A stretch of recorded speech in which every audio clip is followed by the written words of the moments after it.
motivated you to start streaming, and who, if anybody, was your inspiration? Like, what did you just wake up one day and say, I want to stream, or were you watching streams? And because we all have our stories about how we got it. Mine's kind of long. You got time? Go for it. Oh, we got plenty of time. Go for it. Well, mine wasn't. I mean, it wasn't really by choice. I didn't even know what streaming was, and then I've always played games. I've been a gamer forever, but I in 2008 or 9, I got diagnosed with a disease that made me where I'm not able to work or do anything. So, gotcha. I didn't work for a long time and have 3 kids and a wife, and we lost our house and our cars, and it was awful. So I was trying to figure out what could I do to make a living, and even though when I'll be in a wheelchair in the future, I can still do this. And I came across streaming. I don't remember who told me, but the first person I ever watched was Tim the Tap Man. Okay. And the way he controlled his audience and I was like, man, he's making friends. He's doing this. He sounds like he's having so much fun. I was like, I could do that. I can play games. He made it look easy, and it wasn't near as easy as he made it look to be, for sure. So, it was great. It took me 8 years to get where I'm at now, but it was a fun journey. It was a difficult journey, and I wouldn't change it, man, because I like the progression we made. It's helped me to know what to do and what not to do. It's helped me have really good insight to help other people that might need help with certain things. Like I really feel like I could answer any question you might have about streaming because I've been doing it forever. Yeah. That's amazing. You talk about that. You got diagnosed with some type of illness. I was diagnosed about 2 years ago with multiple sclerosis, and I'm pretty much in a very similar boat to you, as far as where I'm probably going to end up. So, sucks, man. As far as disability myself, exactly. Yeah. So, but taking a stride, you do. Uh-oh, you breaking up on me now? Yeah, just you're getting a little static, man. Okay, it wasn't just me. All right. I'm telling you, man, this thing hates us. It's Discord, man. Sometimes it works, and sometimes it doesn't. I can't hear him at all now. Solar flares? Yeah, that's what it is, Triple. Solar flare. You watch Tim the Tap Man? Yeah, Tim the Tap Man's great, man. I'll just keep talking while his mic. I can talk a lot. That's not a problem. Yeah, Tim the Tap Man. He's a very good streamer. He's very he's like watching a really good frontman in a band like Slipknot, because they control the entire audience, and it feels like they're not even trying, And he's if you ever want to get started, he's a great one to watch. I mean, he might not be on our platform, but that doesn't mean anything. It's good now, yeah. Yeah, there you go. There you go. All right, we're going to push. Thanks for the follow, Junior.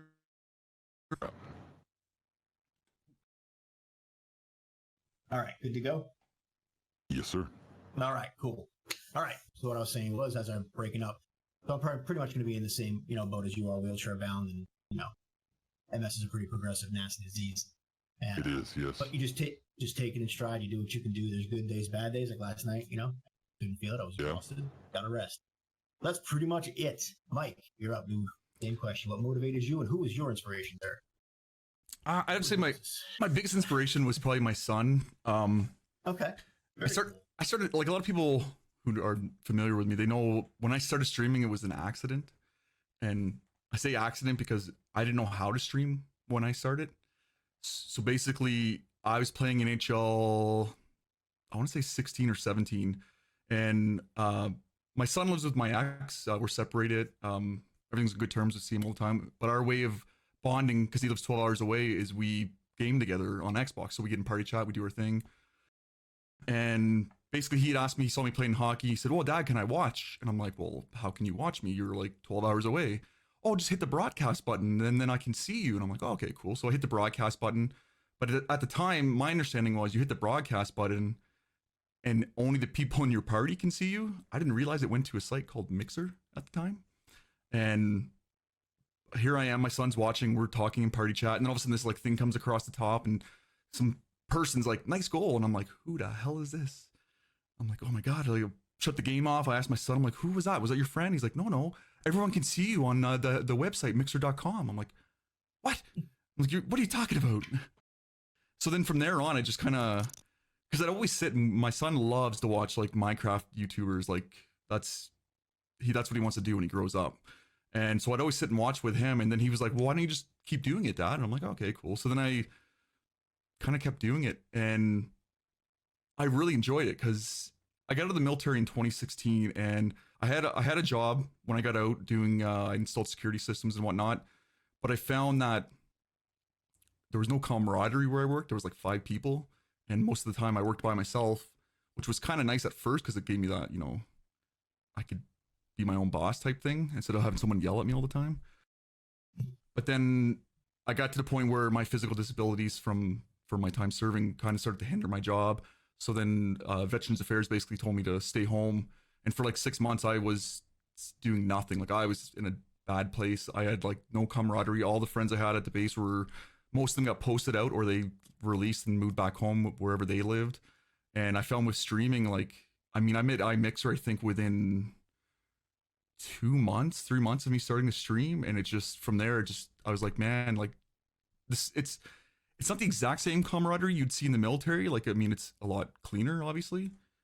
It's still like, I feel that bond. Like I still like, I can talk to anyone. I can tell anyone, not anyone, but I got that close-knit group now that I can just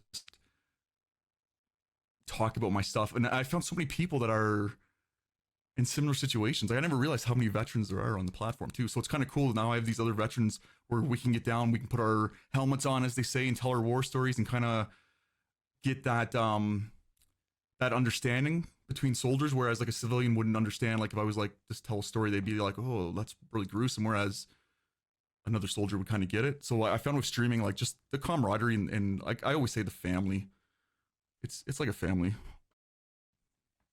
I couldn't see it any other way now.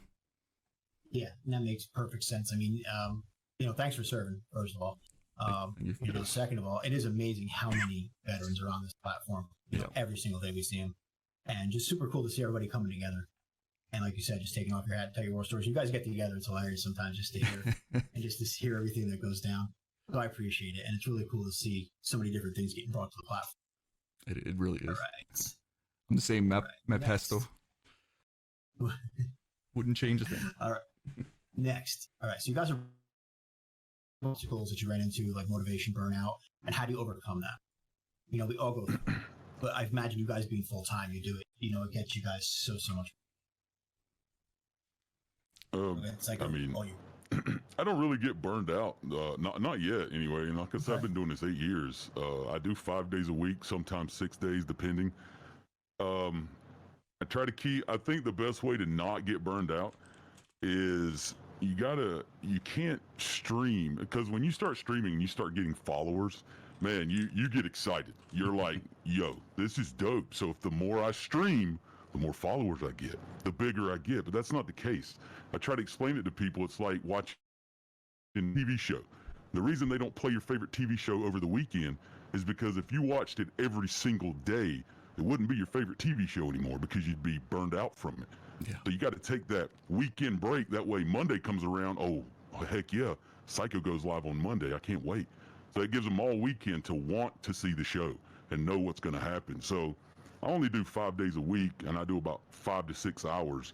I don't do 7 days, 10 to 12 hours like some people. That will burn you out so quickly, and I highly don't recommend doing something that crazy. I mean, the views will come, the followers will still come. You don't have to, because I mean, people will stop watching you because they're going to be like, this is the same thing every day. Yeah. And if I ever do get kind of like, now I do get, it's not really burned out. I get kind of bored of myself. I don't know if that makes any sense, but like, I'm bored. And it's not that I'm bored streaming. Like if I go back and watch one of my VODs, which I highly recommend you do, I watch one of my VODs, I'm just like, this is boring. Why are people watching me? I'm boring.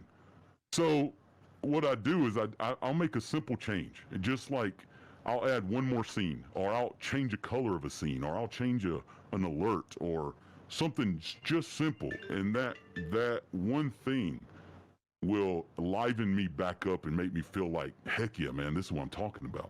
So just one little change can really just motivate you back to where you were at the beginning. That makes perfect sense. You know, as streamers, that's the worst, the best thing I could recommend as it is, watch your VODs and watch yourself and ask yourself, would you subscribe to yourself? Would you fuck yourself? Are you getting the content that you set out to do? It's painful, but watch it and you'll see exactly what if you're cringing at yourself, people are cringing at you, you know, so make yourself happy. And that's make yourself happy. If you're going to follow yourself, other people will do it too. So same thing for you, Mike. Go. Yeah. I mean, when I started, like I went full time because, like I said, at the time I had nothing going on. I was basically staying home all day, except for doctor appointments and whatnot. I did. I mean, I did a lot of the bad stuff. The only thing I didn't do was the follow for follow. Right away, I realized that was like out to lunch. But I burned myself out hard at the beginning because my wife was working. So for 8-9 hours of the day, no one was home. So I'm like, what am I going to do? I'm like, well, I'll stream. So I would stream pretty much. I'd get up, start at the time when I first started, I'd get up at about 10, stream from 11 till 5. She'd come home, we'd eat, we'd watch her shows. She'd go to bed about 10, 11, and then I would just be like, all right, I'll do a night stream now. And I would do that like 5 days a week. Saturday, Sunday was family time. And it got to the point where I wasn't having fun. I wasn't enjoying it. And you could see. So then I cut it down to just 12 till 4, 12 to 5 if things were really, if you're having fun, keep going, why not? And now that the baby's here, because we had a baby back in March, it's the last like 7 months now have been really, as people have seen, like my schedule's been all over the place because we were trying to find something that would work for both me and my wife. Because those of you that are Canadian, like parental leave up here is a little bit better. My wife's off for 18 months, so she's home for 18 months. So we had to try to find something that would work. So we still had our time together. I still had time with the baby, and she's also doing online schooling as well right now. So we had to make sure we could fit that in there sometime. So then after trial and error for the last 3 or 4 months, we finally got it worked out. She does her course during the day. I hang out with the baby all day, hang out with her in the afternoon. Usually we'll kind of take a nap with the baby together and whatnot. And then 7 o'clock, I jump on the stream, do my thing. And after that, we hang out, just me and her, because thank God the baby is now sleeping all night for like 12 hours a night. So it's like, woo. Ooh. I know. That's great, dude. Yeah. That's awesome. And I love the baby cam, man. We had that. That was so. Do you still have that? I do when she comes up with me, but for the most part now she's in bed like an hour after I go live. So, but the doggy cam is coming back. They're starting to hang out with me again. Good deal. All right. As far as motivation for me, it's more just, it's what motivates me is being able to get on and talk to everyone and hang out, see what everyone did for the day, and just like, to me, that's the best part. Like I could give a crap what game I'm playing at the time, as long as anyone is there and I'm talking to them and we're going on and stuff. That's what motivates me. If I can make someone smile or have a good time. Yeah. No, that makes sense. I think that's at the end of the day why most of us do this. We all start out for different reasons. Mine is, I want to make money. And tell you straight out, if you're starting streaming to make money, get out of streaming. Yeah, don't do it. 100%. Yeah. Not gonna happen. Not for a while.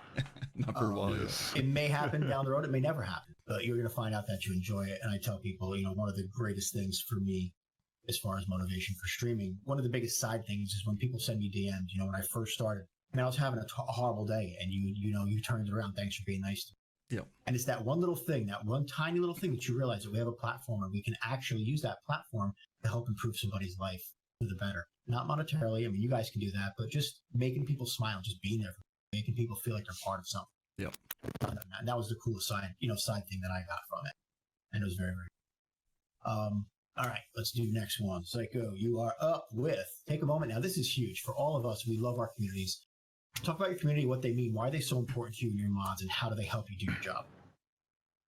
Well, without them, I would never have had the asylum, which to me, in my opinion, of course, which we all think this, is the best community on Mixer. They're so giving and loving, and they're what's the word I'm thinking of? They're humble. Dude, it's amazing. It's amazing, man. Like the things they do blow my mind. Cause like when we go and we help somebody, I've never asked them to help anybody. That's the thing. When we go to help them, I'm not like, yo, would you guys donate to this here to help the? Never. We go and they just start doing it. It just starts happening. It's just in them to want to give back. And I just feel so blessed that I don't know that the people that found my channel have found my channel, because I wouldn't want it any other way. My mods are amazing. I got the way I do my mods, which what I think makes them so special. I don't know if other people do it this way. It's just the way that works for me. Is if I notice it starts getting a little hectic, I'll say, guys, I think it's time for a mod, another mod. Or they'll tell me, yo, it's getting a little tough. I think it's time we need another mod. And I'll say, okay, we all know what we do. And what we do is I let them look. We don't say it to nobody. We don't let nobody know, because the reason is we have a couple things we look for that I keep a secret, because if I tell somebody what I'm looking for, they'll do that. Right. And that's not right. I want them to do that even though I'm not looking for them to do that. So we'll spend a week, and I don't do it. My mods do it. I let my mods mod for me. Does that make sense? I let them pick my mod. And the reason is, when I'm streaming, trying to entertain and play games and keep up with chat, I can't keep up with chat like they do. They see 100% of the chat. I see 50% of it. So they know in my chat who's being kind or whatever, you know, who's being what we're looking for. So they'll come to me and say, okay, we have 3 people that we're eyeballing. And I'll say, okay, so we'll go, and then I'll kind of look over those people through for the next few days, and then we'll make a decision to mod that person. So I let my mods mod. And I just think it has been it's been absolutely doing that. And I mean, I would highly recommend it, because you got, like I said, you miss a lot of your chat, especially when you're streaming for 300 plus people. It's hard to keep up with all that. But your mods, they're there and they see everything, so they know if somebody's being nice when I'm looking, or if they're being nice the entire time that they're there. If that makes any sense. It's fantastic, man. I love my community. The asylum sounds creepy, but just like a real asylum, if you think about it, they're there to help people. That's what the asylum is. It brings in people that need help, and it helps them. The name and the theme sounds and seems creepy, but it's all for good. We're wanting to help other people, because, you know, the world is more about us, and it's about other people, because when you give, it just makes you feel amazing. Yeah. Absolutely amazing. 100%.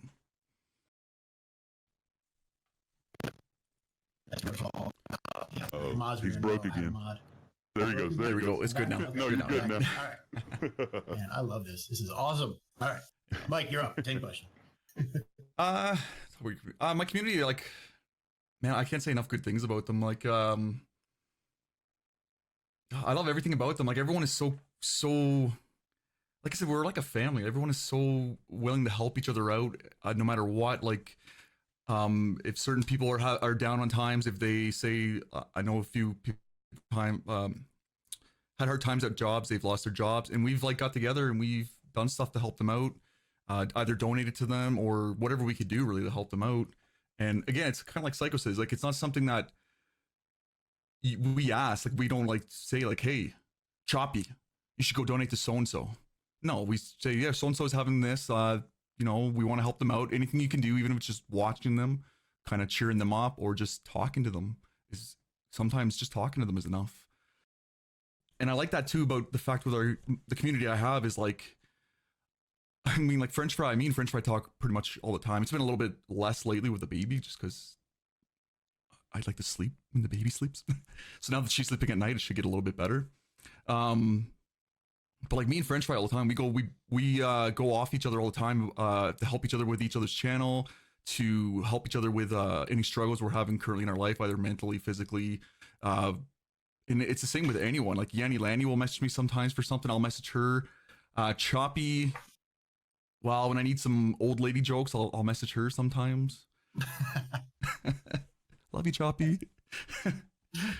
Stealthy's amazing. I love that guy. Like he's like, I could go on and on about everyone in the community. Like, I love it. And I like the asylum theme a lot, and it suits so perfect. And like from our theme, I went hockey, because, well, I'm Canadian and I could talk hockey 100 freaking hours in a day. Like, I mean, right now on one of my screens, I had the Montreal game up as we were going, just like catch the end of the third period. Like, so as you guys see, like, my alerts aren't on right now, obviously. Well, I mean, I have the Mystic Ref. My alerts will come up. It's like goal sirens. It pops up like something you would see on TSN, like a little pop up at the. Everything's pretty much hockey themed or dog themed. because we have 4 dogs, and I like to include them into the stream as well. As people who know, last summer, like we had the doggy cam where the little dogs would just sit behind me and we had a camera on them and they would just do nothing. And then we had the outside camera so people could see the huskies playing outside and doing whatever they're doing in the backyard. But yeah, I can't say enough good stuff about our community and just all the communities that mingle together. Like, I mean, like French Fries, like with Map, Stealthy's everywhere. Yanny's everywhere. But yeah, yeah. It's amazing how, like you said, all of our communities are starting to intertwine as we, I've been on the platform now, streaming just about 2 years. And just to see us all come together, just to go and see Mike and see familiar faces pretty much everywhere. I mean, just from raids and people intermingling in each community. Yeah. And we all think our communities are the best, but the truth is I think Mixer has an amazing formula as far as making a great interactive community.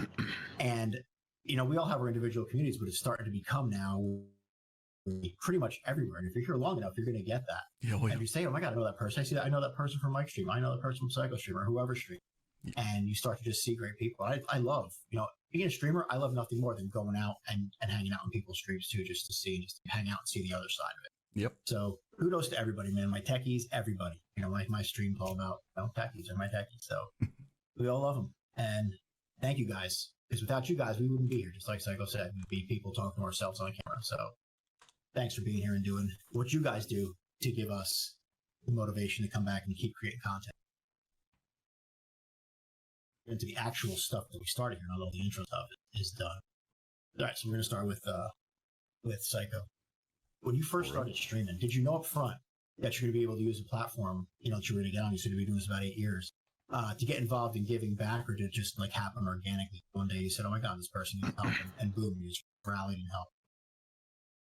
Yeah, I didn't even know that helping people was like a thing. Like, I mean, I help people just on my own around, but like streaming, never thought. Well, but I also didn't have a big community. I had a few people watching me, so helping people was just like I was so focused on being. And then one day it was absolutely the craziest thing ever. Somebody sent me an email about a buddy of theirs named DJ Tom Slick, who has I can't say the word, like my mouth doesn't let me, CP. So so I watched the video, and man, it hit. Sometimes things just hit you a certain way where it just like, holy crap, right? So what I did is I wanted my community to see this video, because in the video he talks about he wants to do he does it every year, and it's called a Day of Joy, and it's where he gets other people with disabilities to come in and just have a good day, where they don't think about their disability and they don't think about nothing else but having a great time. And I love that idea. It was he was talking about how he just started Mixer, and he wanted to live stream it on Mixer, but he didn't have a camera or microphone, and he wasn't asking for help. He was just letting everybody know that he was wanting, he didn't have this stuff yet, but he was going to get it before the event. And so I watched this live with my community, and I was like, man, I'm going to find out what this guy needs. I'm just going to get him. I'm going to get him the camera and mic that he needs, because I want him to make this happen. It's such a great thing. So, and I was just saying it loud, right? I wasn't asking for anything. Within 15 minutes, we raised over $3,000 in about 15 minutes. Wow. Just out of nowhere. And I was just like, the money just kept coming in. People just, I couldn't believe it. I'm still in shock by it, man. I could not believe it.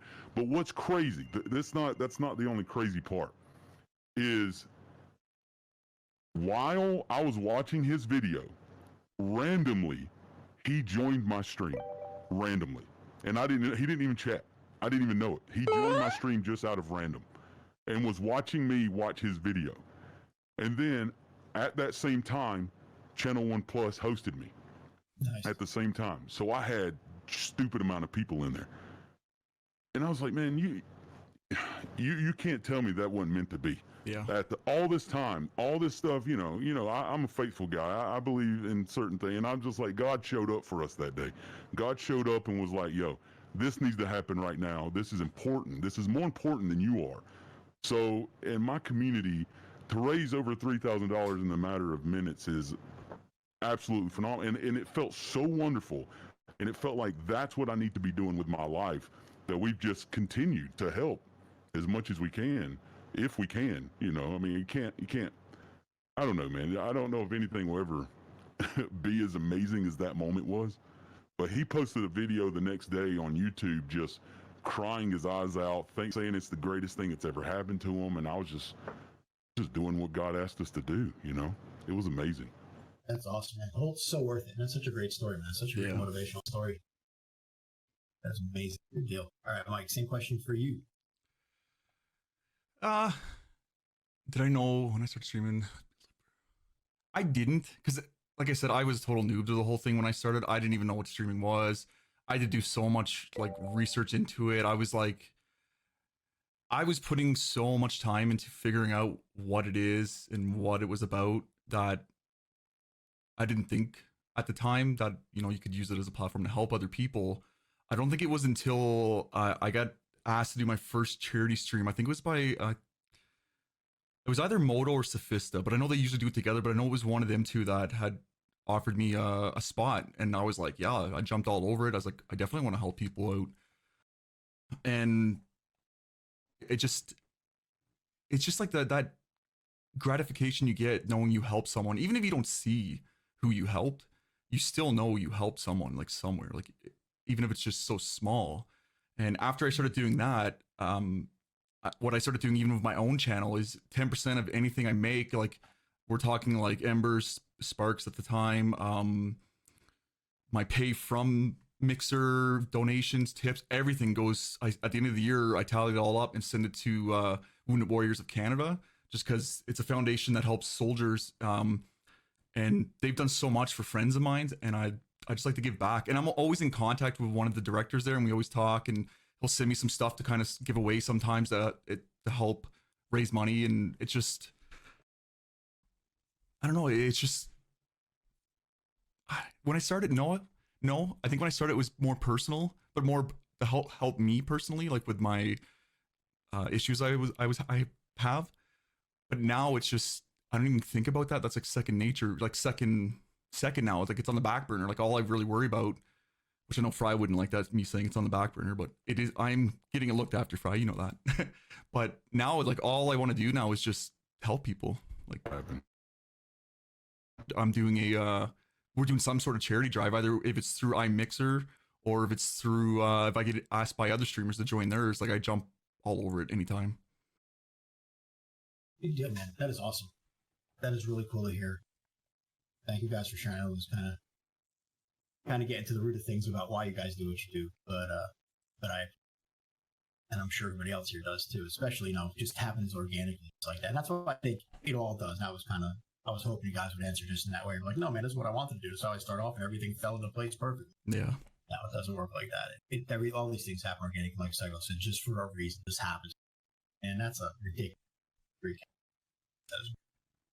That's even better than people there to witness it. So, love you, Fry. Crazy, man. And I didn't know until the next day that he was there because he never chatted. That is so cool, though. Yeah, it was awesome. That is awesome. Yeah. All right, well, back to Psycho. All right, do you do any work outside of streaming to give back to others? If so, what? Whether it's like a church organization or just some other organization you belong to, is it something it's something that's in your nature to do, or is it something that you do just on stream and you just started to? I mean, I don't know if you considered like. I mean, I've paid for people's groceries before, and I've like if I'm in line at like Hardee's getting a biscuit, I'll pay for the car behind me and stuff like that. I mean, that's really about it. I know that. I guess it's still related around streaming, but all my merch that I get goes to the Special Olympics. But I guess that's still considered in stream. I don't know. Yeah, but yeah, that's about it. I don't really go out, like I don't know any organizations. I've done walks for like Lou Gehrig's disease because my granny passed from it when I was a kid, so that means a lot to me. So anytime there's any kind of walkathons or something to help with that, I'll do that. But that's really about it. I want to get more into to help more things. It's just I really don't even know where to begin. Yeah, there's so many to choose from. Man. Yep. Yeah. Random acts work. Yeah. I mean, I love that when I'm going, passing through So he says, I got they car in front of you guys. Okay, cool. Get them behind me.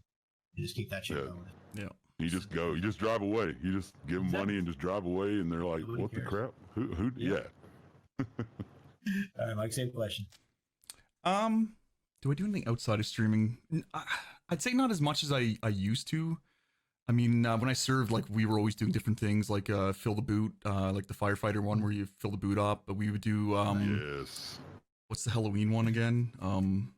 United Way. Is that right? Yep. We do like the United Way or Christmas. Yeah, sorry, Christmas. Halloween.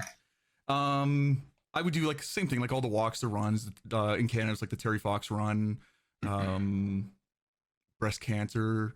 But I mean, right now I don't leave the house very often just because of issues. So for the most part, I don't do too much outside of the house. Most of the stuff I do is online. Like anyone who's usually doing a charity stream, I jump in and I try to donate whatever I can because I feel that I'm in a good position now, like financially, that and like our whole family is right now. Like we're in a good position. We're happy. Everything is where it should be.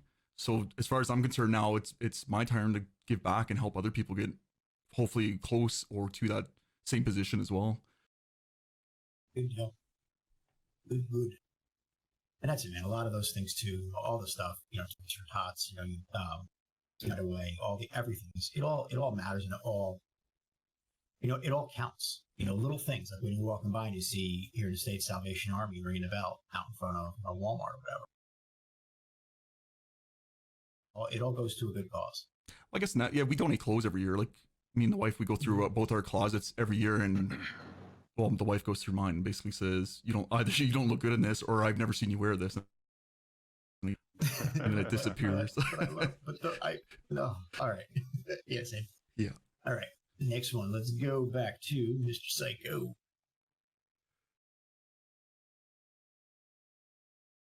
Sometimes people will say things negative, like, what do you mean you play video games? That's ridiculous. Why don't you go get a real job? Why don't you go do something?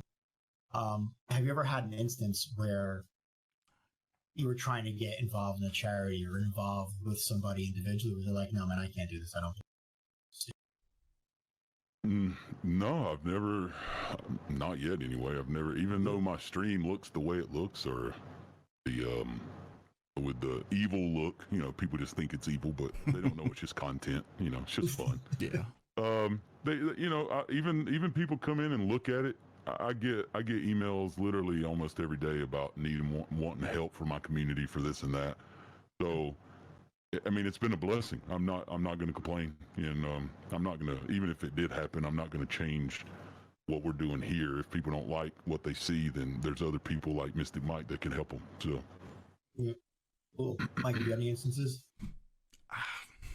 Kind of the same. No, I mean, if anything, it's always been positive. Like everyone's been really, any organizations I've reached out to they're always happy to, even if you want to get like a couple $100, like they've always been really happy. Like no one's ever been negative. I've never had anyone not email me back. I've even had a few organizations recently, like Starlight.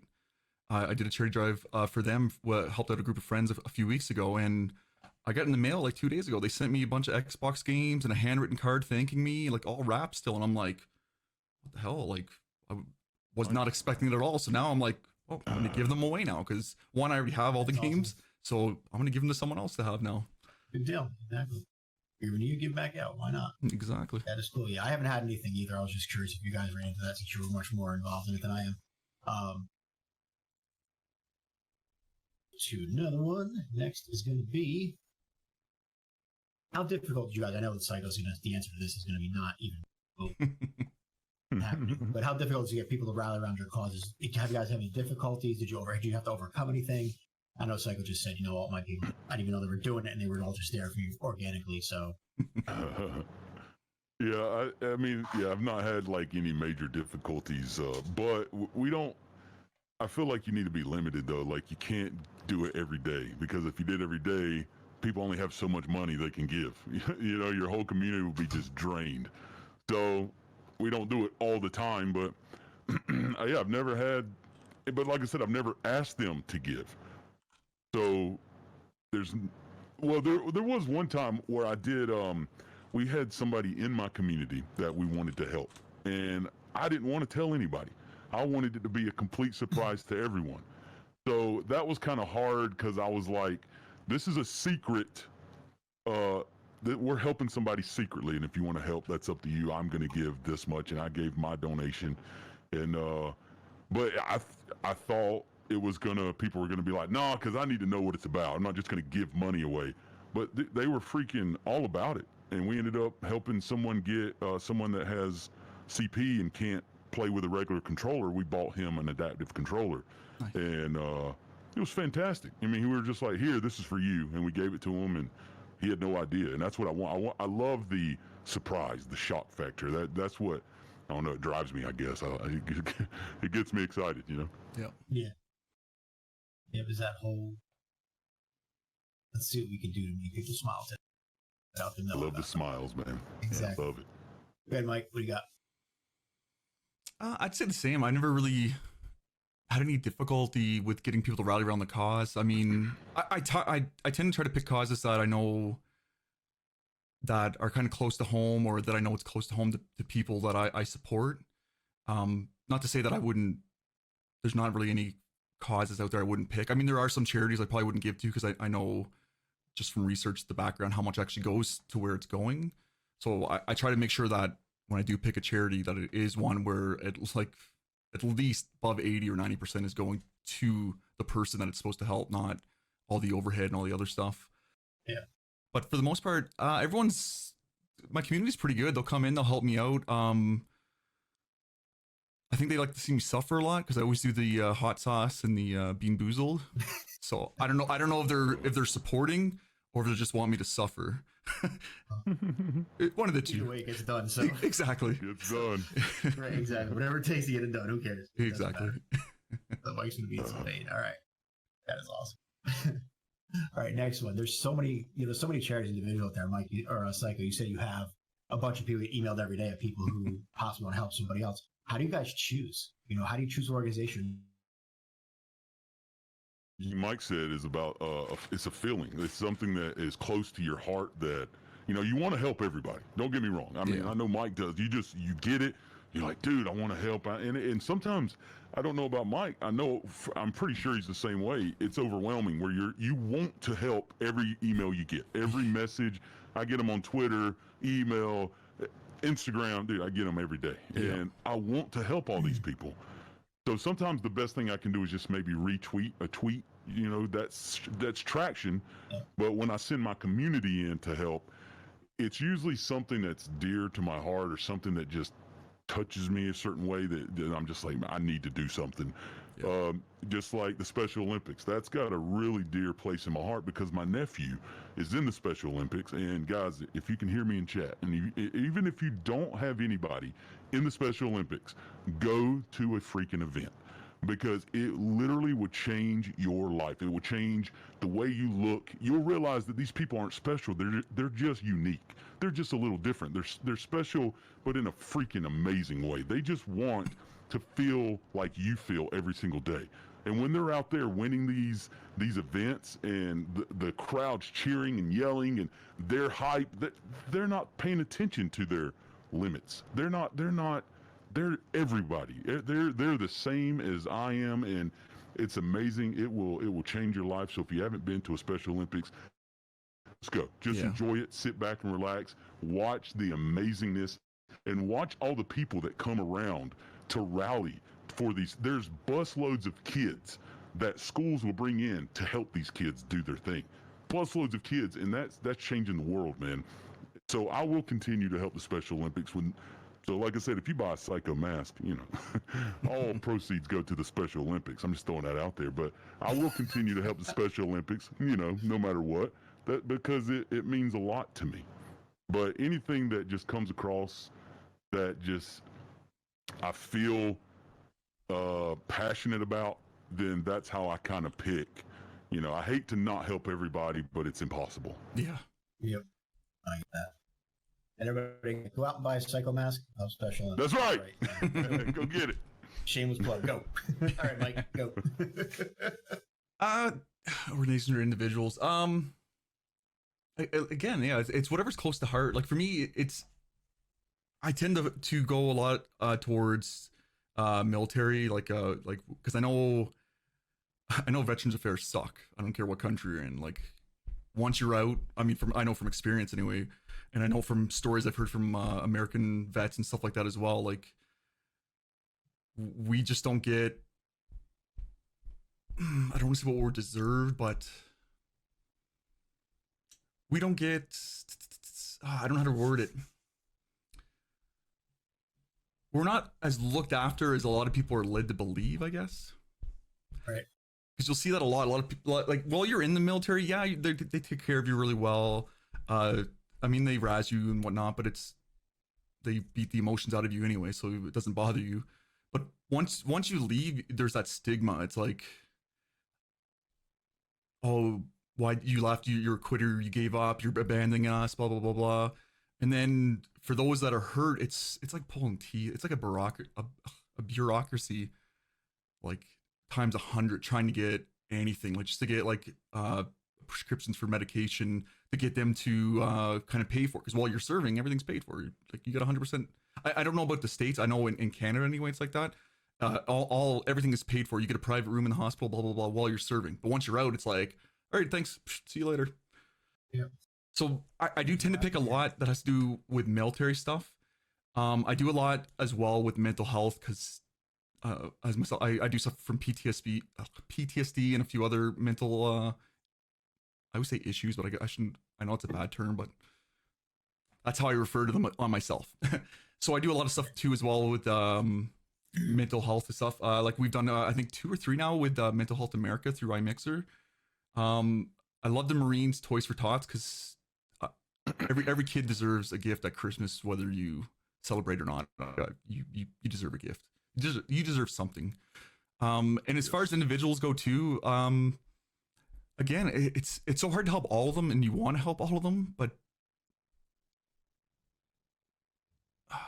it's like Psycho said, you can do anything, like just a simple retweet of their tweet asking for help, or just pointing people, hosting them while they're doing their charity drives for themselves or whatever they're doing.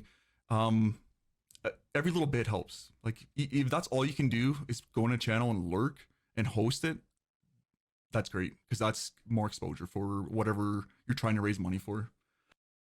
It doesn't have to be monetary. You just need support, and that's a big thing. As long as you get support and you get awareness out there, down the road, if everybody makes people aware of things, it grows that much bigger, and it's going to get that much more, that much more attention. And that's where the monetary comes in, more people down the road. So always retweet, always support. If you can spend time in there, talk it up, lurk, interact, do whatever you guys can to get in there, and do whatever you guys can. It doesn't have to be, everybody wants to say, oh man, I gave at the office. I don't have any money to give. You don't have to. Nobody wants your money all the time. It's great if you guys have extra money to give, by all means do it. If not, jump in there and show support. It means more than you guys can even realize. Yeah.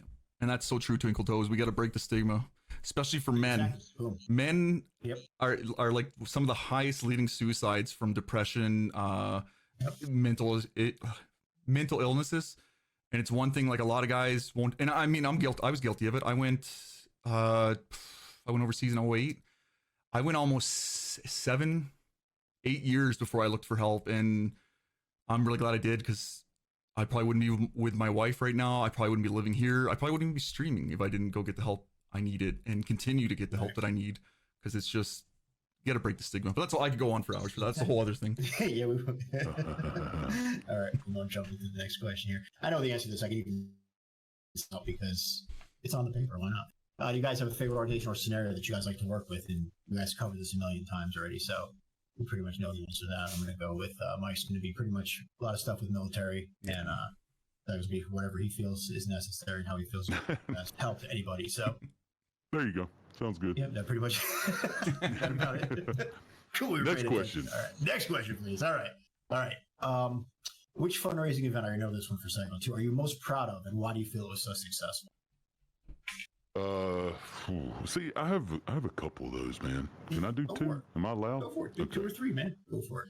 Well, the DJ Tom Slick thing was so amazing just because it was so organic, and it was the first thing we ever did.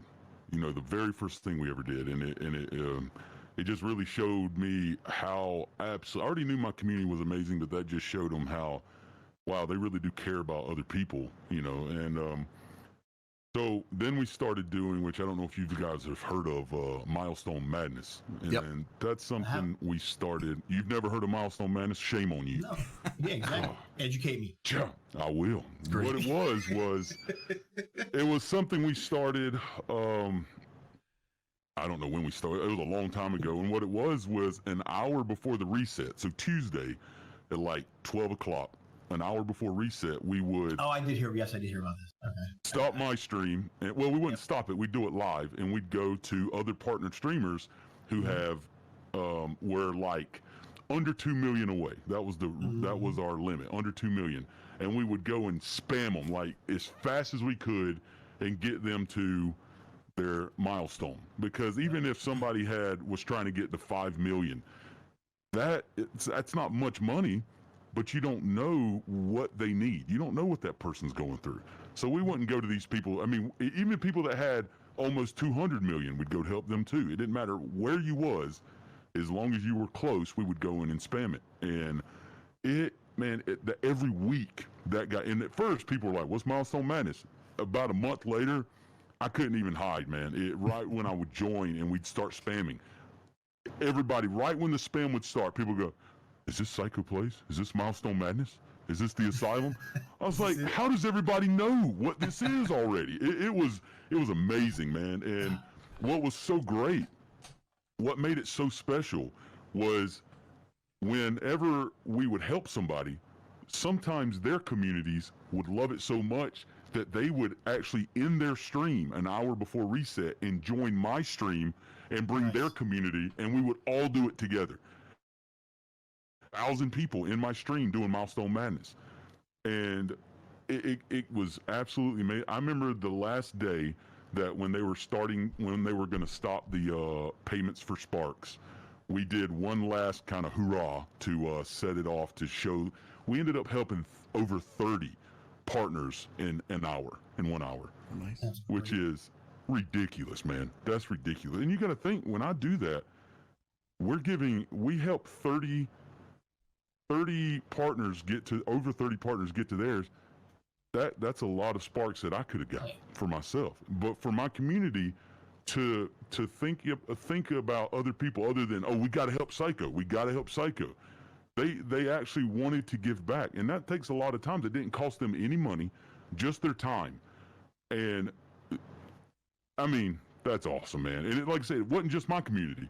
It was multiple partner streamers communities coming in. That's what made it so special. It wasn't just me. I just kind of kick-started it. But it got big, and it got way beyond me, which was absolutely phenomenal. So that, the DJ Tom Slick and the Milestone Madness, that's probably the most things that I'm absolutely proud of. Good deal, man. That's awesome. That is so cool to see. Now, once you mentioned it, I remember it now. I forgot what we called Milestone Madness, and that's brain half. You're forgiven. Thank you. And but I do remember you doing that, so I appreciate it. Thank you. And all right, Mike, you're up. Go. Say more. It's so hard to pick just one. It's like saying picking your favorite child. That's it, baby. I mean, I'm happy with all of them. Like, no matter how much we raise. I mean, it's all about the community. Like the one up for cancer we did back in just this past August was really well. I mean, we raised over $1,000 in like 2 days, a little less than 2 days, I think. Break the Stigma was another good one. It was over $1,000. Actually, for Mental Health America, we've raised almost $2,000 for them in the last, two events, which were like a month apart, really. So, I mean, I'm any of them, I'm really happy for. Anyone we can help, I'm really happy for. Like, it's just, I can't pick a favorite. Right. All of them. All of them. Every one of them. I love all my children. Okay. Yep. The same. Exactly. All right. All right. Next one, going back to how often do you run events? And this goes, is what we were just talking about. How much time do you feel should pass between them before people are like, oh my God, Psycho wants money again. Or wants money again. Yeah, that's what you think about too. Is if you kept doing events, people were they're gonna be like, good Lord, Psycho. Burnout, exactly. My pockets, man. Exactly, and then they're thinking I'm getting greedy, and there is a point where, to me, it is kind of you're helping people, but it's kind of weird. But you're just asking constantly.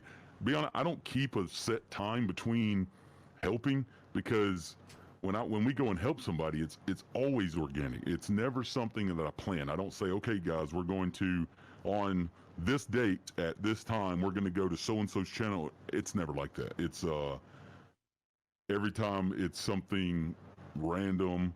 We'll join. We might like sometimes on certain days I'll go in and I'll go just look at channels while I'm live just to kind of give them exposure just for the fun of it.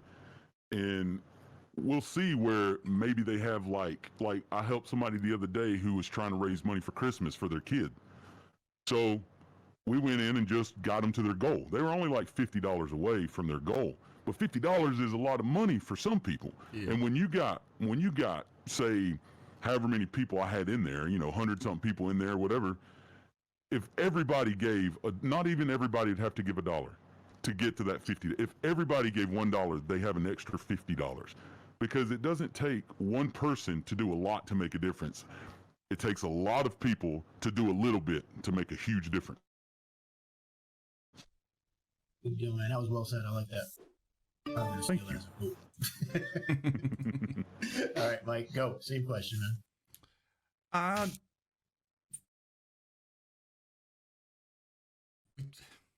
I don't like to do it every month, like for the plan, like the big like charity drive type streams, because again, you do kind of feel guilty. Like you're like, okay, I'm asking these people to come again and give more money for a different cause, or sometimes the same cause too. It depends. Myself, I like to see maybe every, like for a charity drive, and after doing that week one, we're gonna stick to 48 hours. But yeah, that was brutal. Yeah, but fun. It was fun, yeah, but just brutal. But I think every 2 months is somewhat good, but like not. I would do it like exactly 2 months apart almost if you can, because I find that's enough time to kind of, one, you can hype up the upcoming drive that's coming, be prepared for it, give people info on it, so when the day comes, they already know what it's for. They already know where the money's going. They already know what you're doing for it. They already know who's in the drive. They kind of already have everything laid out right in front of them. So then, so even if they can give like another $5 or $1.50 or whatever they can give, or just their time, even, because I know for myself when I do the 48 charity drive, during that moment in time, that 3-hour leg, anything made in my channel goes directly to the charity drive. Like, well, Ember, right then and there, I'll go to the site, boom, donate whatever that Ember was worth, $5, $50, whatever. Same with when we were doing Sparks, if we hit a milestone, boom, I would donate that right away. Donations, if they, for whatever reason, donate to me by mistake, I'll donate it right back to the drive. But I think for stuff like that, I think you definitely need to space it out because it's different. But for individuals, like Psycho says, a lot of times it's just organic. Like you just come across someone who needs help and you're like, hey guys, I saw this. You don't have to help, but this is the situation. Let's see what we can do. And even if it's just raid them or something. Yeah. Good deal, man. That is awesome. That is, that is exactly it. You help when you need to help when you're going through the big drives. Like I've been with being part of IMAX with Mike, we've been part of now 2 pretty big drives, a week-long one and a 40-hour one. The 40-hour one was much more easy to manage, but yeah. I think the week-long one had a lot more impact. But it definitely did. Either way, it was totally fun to do. Yeah. All of us took different shifts and stuff. We'll get into that later with other questions. Yeah. I'm gonna jump back on Psycho and just take us briefly, really quick, what happens behind the scenes? Because as streamers, people just think we manage. As we saw today in the beginning of the stream, that's hardly the case. There's a lot of stuff that goes on behind the scenes, and you can plan and practice all you want, and then everything falls apart anyway. So take us through the planning process about what you do, how you get it going, or is it just organic and it just kind of see what Mike does and his stuff? But I'd like to hear from you to see how that works on an individual basis. You saying behind the scenes for like an event? Or just if you're doing like an event, or if you're doing an event, like you're gonna do an event for something, like for your one for the DJ, for DJ Tom. Go. Well, see that one, there was nothing behind the scenes because literally it just happened. So Milestone Madness was kind of an event because we did it every Tuesday. So we would have to actually I had a guy, a buddy of mine. He's one of my followers. He actually made me a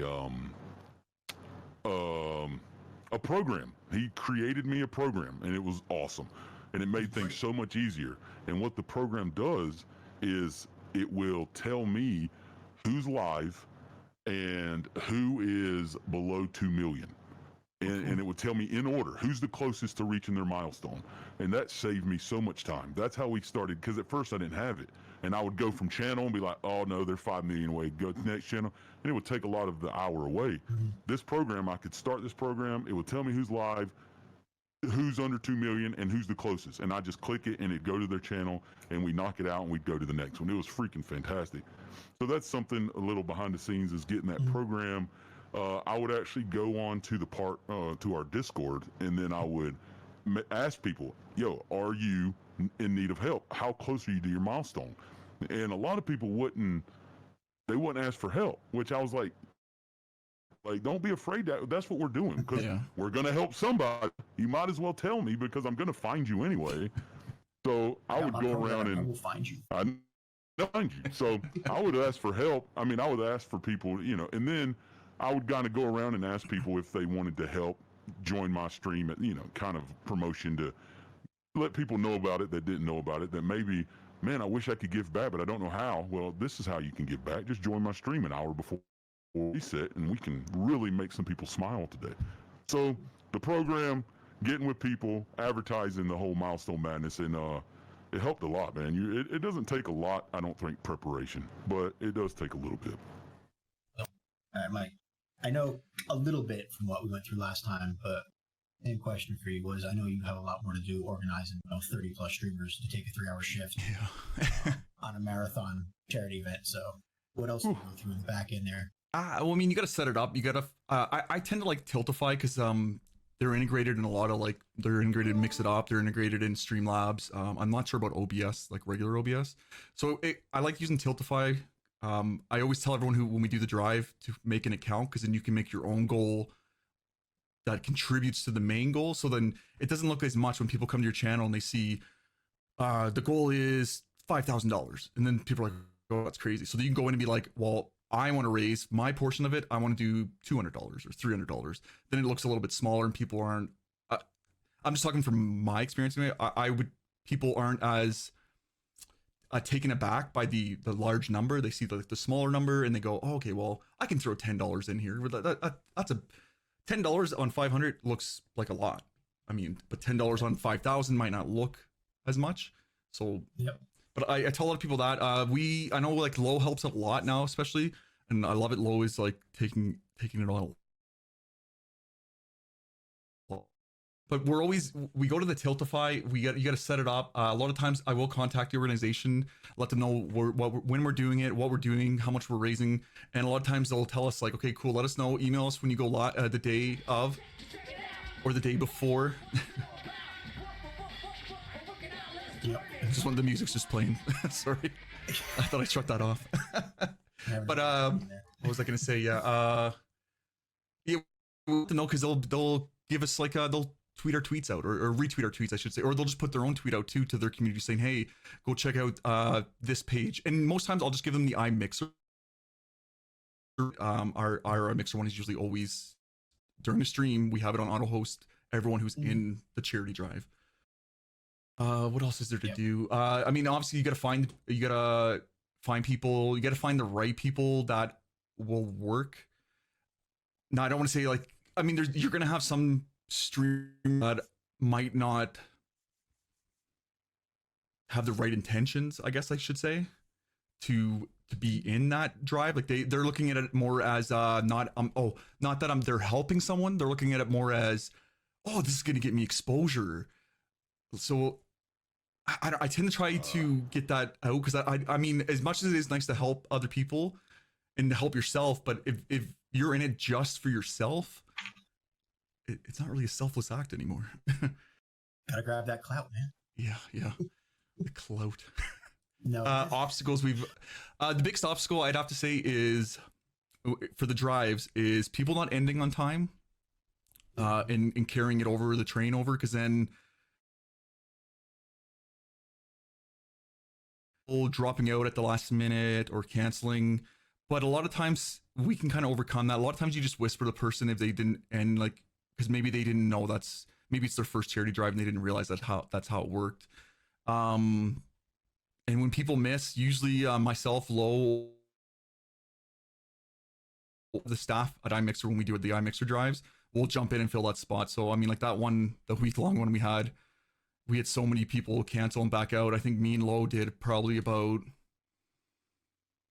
man, I want to say, what did we do, Lo? 7 or 8 each, 3-hour shifts or something. Like it was just, I was dead. And thankfully my wife and the baby were visiting the in-laws, so I was able to get sleep when I could.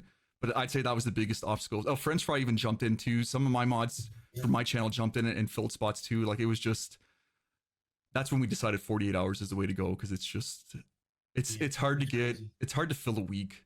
We need more UK streamers than iMixer guys to fill those late night streams too, because that's the biggest one no one wants, is that 3 a.m. to 9 a.m. Between 3 and 9. No one wants those 2 shifts.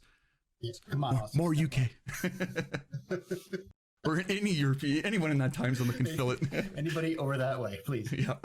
No, it was a lot of fun. You got to see a lot of things. I was really proud. Yeah, it was good. To those and what we all did. Yeah. But yeah, you're right, man. Mike would you go in with the one thing, with me and LCAT, we had to make it work with somebody between us. Yeah.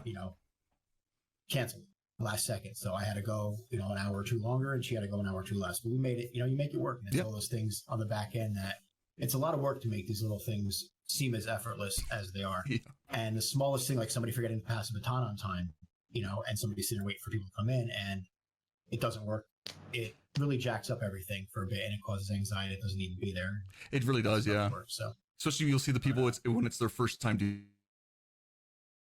This person is on before you. They're gonna drop a host on you. Expect anywhere from this to this, depending on. Because I know a lot of like the partners, when we do it, we always put in for a feature, so that way we can get that extra exposure on it.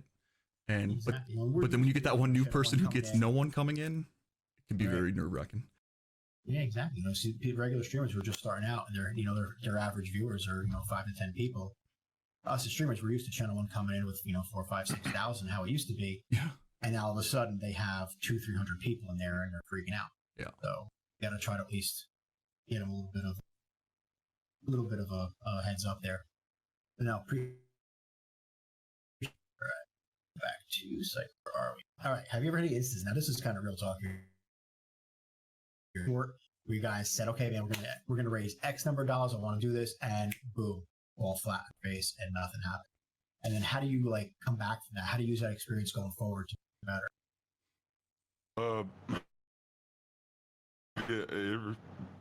It's hard to say because I don't think I've ever had anything like that. Okay. Blessing that I haven't had anything like that. Well, that's fair. But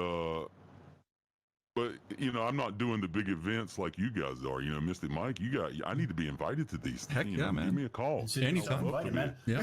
I mean, I'd love to be a part. But we always go in and just help a person that needs a little bit of money here or there. So there's no goal. It wasn't like, right. We have to raise $1,000 or we have to raise $5,000. There's never been a goal. It's just, hey, let's go in and let's just make this person smile today and make them feel good. Yeah. That's why I'm glad we're doing this, because you guys have such a different way of approaching helping people. And it's awesome just to see that difference. And that was, man, you can help people so many ways. Yep. I mean, not even without money, you can help people. Yeah, you reached out to me, you were like, Matt, these questions are all about charity. I don't really do charity. I do kind of individual things.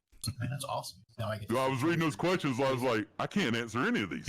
I might be the wrong guy for this chat. I know. I was like, maybe they think I'm doing something that I'm not. Maybe I'm not doing what I thought I was doing. No, but it worked out. It worked out beautifully. It's just reword them a little bit, but it works out because I love to hear how you handle it. And then somebody, like Mike, who works for organizations and things. It's just really cool to see that 2 ways of doing the same thing. Yeah. So, all right, Mike, same question for you, dude. Tell us about your failures, sir. I'd say that week-long one was probably... Well, I don't even want to... I hate using the word failure. It was more of a learning experience because that was the first week-long one we attempted. And I think the biggest problem that might have came from it is that we tried to do it too soon. I think we started talking about it 2-3 weeks prior. I think if we do a week long, it's got to be 2 months prior, just to get everyone locked in. But I'd say what we learned from that, because we did miss our goal too, because again, it was just, I mean, you're streaming like at all hours of the night. Like me and Lowell were basically taking the late night shifts because that's the ones no one wanted to do, or the ones where people were canceling. And I mean, I'm guilty. I know I slept through one of mine, and I mean, there was no way I was getting up. I was dead to the world. But Lo took care of it and got it covered, and someone else took over, which was perfect for us. So I know now not to commit myself to too many, because before I would be like, okay, I know no one likes these shifts, so I'll just put my names in them all right now, and I'd put myself in for like 3 shifts, and then I'd be like, as I'm doing them, I'm like, oh man, I'm so burnt out now. Why did I pick 3? I should have just done the one and let someone else come in and do it, and just been hosting them, and then I could be sitting in my underwear at my desk watching and not have to worry about anything. But I'd say that's the biggest obstacle. I say was that week long one. So now, for the most part, we do 48 hours. I think we might be down the road now that learning from that, even, just a little. That's when I first got involved with iMixer. That was my first event. Yeah. Okay, this is cool. Let's do this. And I think down the road, now that I know a lot more what's involved in all this, we might be able to do them. But you're right. Something of that magnitude needs a lot thrown together. Yeah. Kind of just as quickly as it came to pass. It came more like an idea to fruition within, you said, like a couple weeks, and it needs a lot more time to grow. I think it had to do too with the stream right before that. We did so well, and like we like crushed the goal. We went over our goal, and it was just all that hype going. And I was like, you know what? If we can do that in 48 hours, we can do so much more in a week. Let's do it. And then it's just like, oh wait, we're gonna do it in 3 weeks. We can get everyone on. And then it was like people were jumping in, and then it was like the day before, people were like, oh, something came up, I can't do it, blah blah blah. And it's like, oh damn it. Yeah, you had multiple cancellations. Probably what, like 5 or 6? Yeah, at least. Yeah. Oh wow. Yeah. That sucks, like right, dude. Yeah. So. Yeah. But it was fun. It was like it was a learning experience. I had a lot of fun still throughout the week doing it. As burnt out as I was at the end, it was still a lot of fun. And we still like you said, it's not a failure though. Yeah. Exactly. Like the way you said, it's not a failure. Exactly. I mean, you're making a difference no matter if it didn't work out like you wanted it to. Yeah, exactly. Yep. I hate the word failure. But I think learning what we learned from that, we can definitely do better. Yep. Going forward, we're going to pull Psycho on to do, like 5 or 6 triple shifts, so good. All right. So now, next question is, how important, Psycho, do you find networking in regard to into a successful event, and how often do you post reminders about it seeming like spam? Same question before, like instead of putting out, we're doing an event, like you put it out every day, every other day, or do you have like a certain formula? Well, if I was doing an event, I would probably say you had an event, because social media is huge, and if you're not taking advantage of it even if you're just wanting to increase your viewers and your followers, you need to be posting on Twitter, everybody, just so you know. Okay, it's very important. So, but for events, it'd be the same way. So if I was doing an event, I haven't done an event, but if I was, and say it was like a month away, I would probably post once or twice a week throughout the week, and then when you get to the last week, I would probably post daily.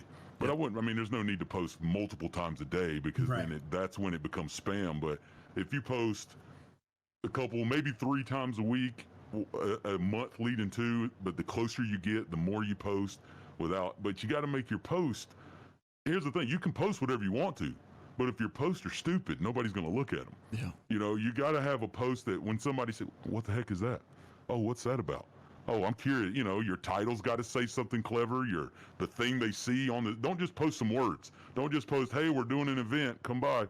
You got to have a photo or a video talking about the event and showcasing it. I would recommend a video if you're doing something for Special Olympics, just like any of these commercials you see about the dogs and the pets and. You know what I'm saying? You got to do something like that, man. Make a clever video that showcases let them see how special the Special Olympics are. That way they know, man, this is for this. And then that way they write it on their calendar. So you got to be creative. That's very important to be creative. But over multiple times a day, that's way too much. Yeah. That's awesome advice, man. That is great advice. Definitely commercial. It could be something witty. Just put up there, "Hey, we're running an event. Please come by. Thank you. Bye."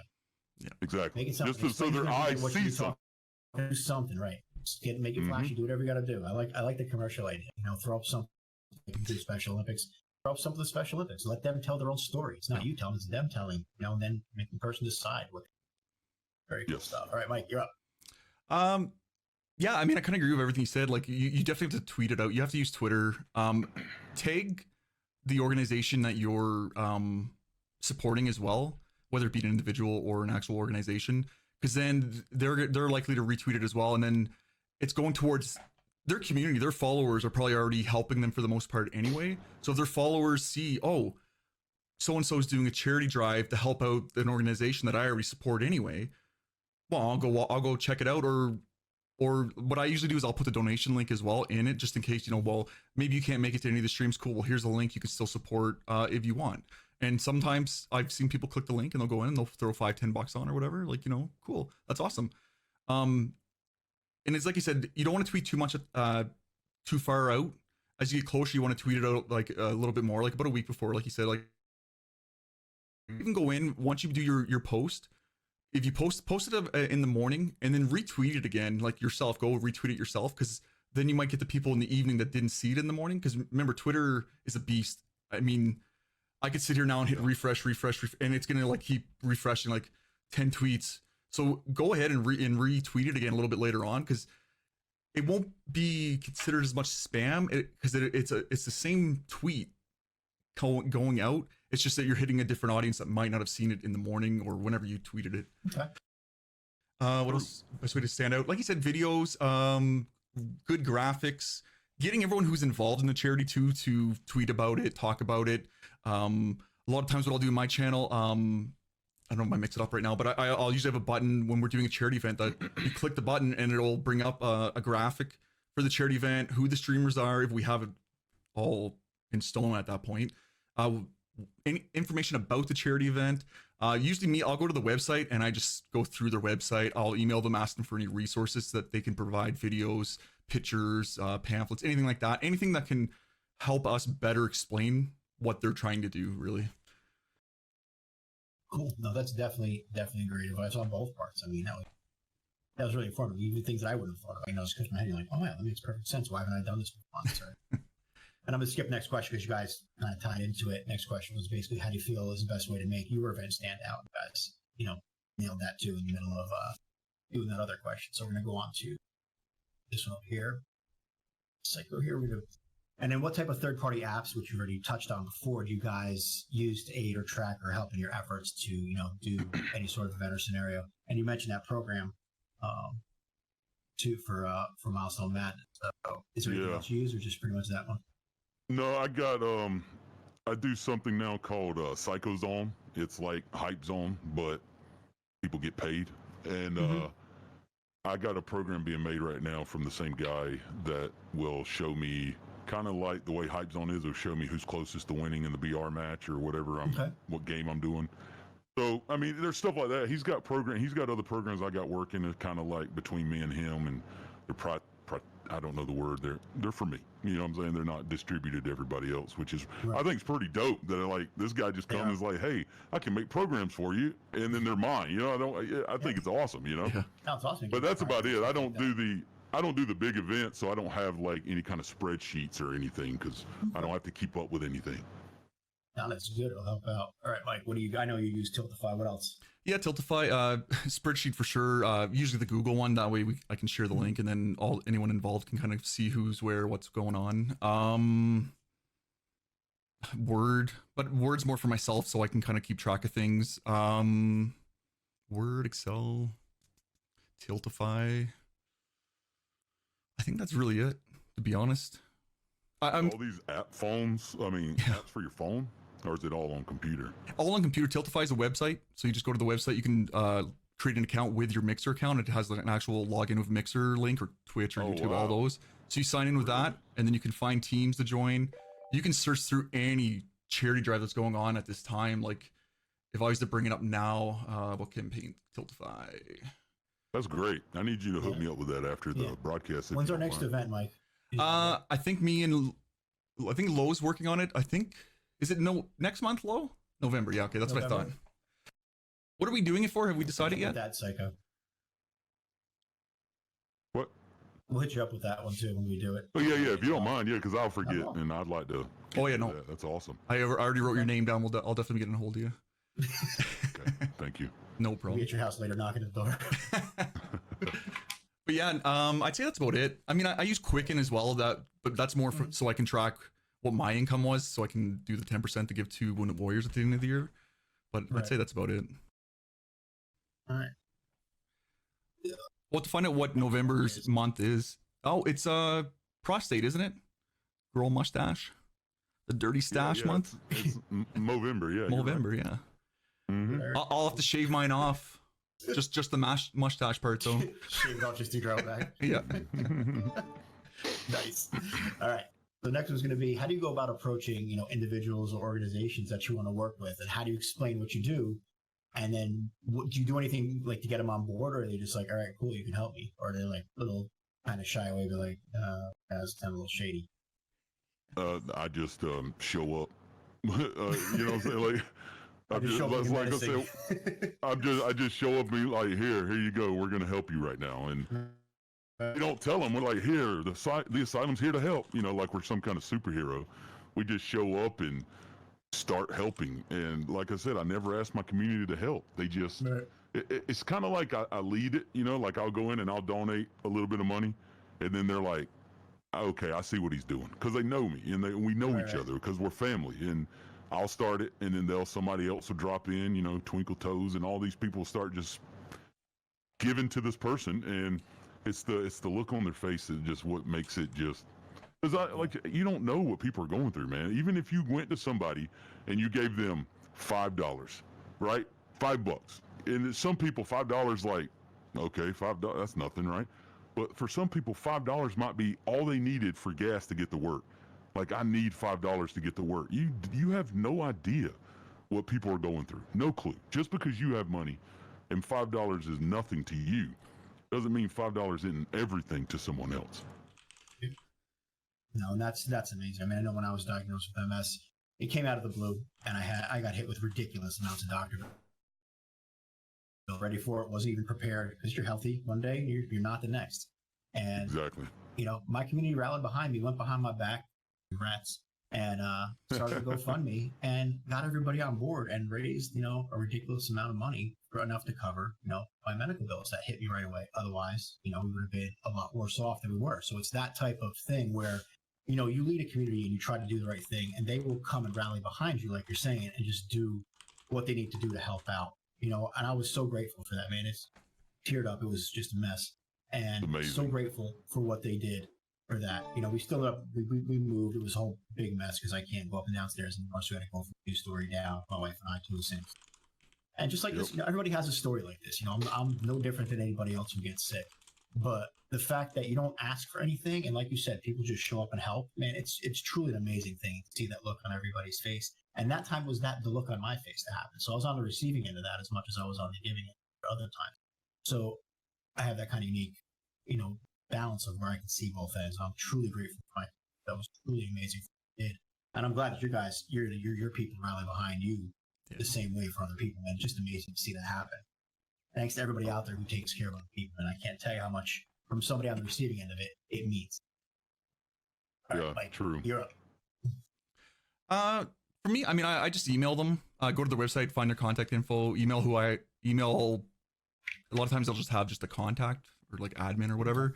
And usually they'll put me into contact with whoever I need to talk to. And for the most part, I mean, I just tell them what we're doing. Like we're a community on Mixer. I tell them my Mixer, I give them the website we have, tell them a little bit about what I do, about what my channel is, what I represent, stuff like that. Where my background basically. And I mean, that's really, I mean, for no one, I've never, like I said, I never ran anyone who didn't want to be on board or who wasn't willing to help. So, I mean, for the most part, it's just, yeah, quick, what iMixer is, what we are, what I am, who I am, I should say what I am, but who I am, what we're doing, and when it is, and that's pretty much it. Good deal. And that's, the next question kind of ties into this too. Psycho, how would you advise somebody who wants to get started doing kind of the things that you do? Getting their fundraisers, time spent, getting involved in anything. And are some easier to work with or some easier to do starting out? Like you couldn't do what you did with organizing the Milestone Madness right out the bat. Some understanding behind the scenes. But what would you advise? Like, how did you get involved with DJ? You said it just kind of happened. Yeah. Just somebody sent me a email. I can't remember who it was. It was a while back, but they sent me an email and said my buddy is trying to do this event, and I just wanted you to see his video. And I just watched it, and it hit me a certain way. So it was so just random, the whole thing. Because like I said, when we watched the video, I just wanted the people to see the video on stream because I just love the video. It was just I was just wanting people to see how inspirational this guy was, who has a very terrible disability, is thinking about other people and want to do this event to help other people with disability. I just love the whole idea of the whole thing. So when I showed people, I just wanted them to see that. But then I noticed in the video that he needed the whole camera and all this, and I was like, yo, I'm gonna get that. And so I started asking my community, what's a good camera or microphone I could get? And then as we were just kind of talking about it, the donations just, this is for DJ, this is for DJ, this is for the Day of Joy. And then, so it's hard for me to say how to get people to start into an event because I didn't look out to start an event. I didn't look for it. It just kind of happened. But when you got a smaller community, I would say if you got the funds, if you got an extra $10, just go to a random streamer and just go in there. See if they have like a goal, if they're trying to get something. Like I've seen people trying to raise money for their medication before. Yeah. Or, for whatever medication. I've seen that. Go help. Go give them $10. And then, and the thing is, you can go in their stream, give them $10 and leave. It's not all about you getting exposure and you getting your name called out or you being like, because sometimes you can do anonymous if you want to, if you don't want to be called out. Yep. You can do anonymous, give them some money. Because some people have anxiety like I do. Some people have, weird, not really weird, but they have stuff wrong with them where they can't interact with people, even on chat.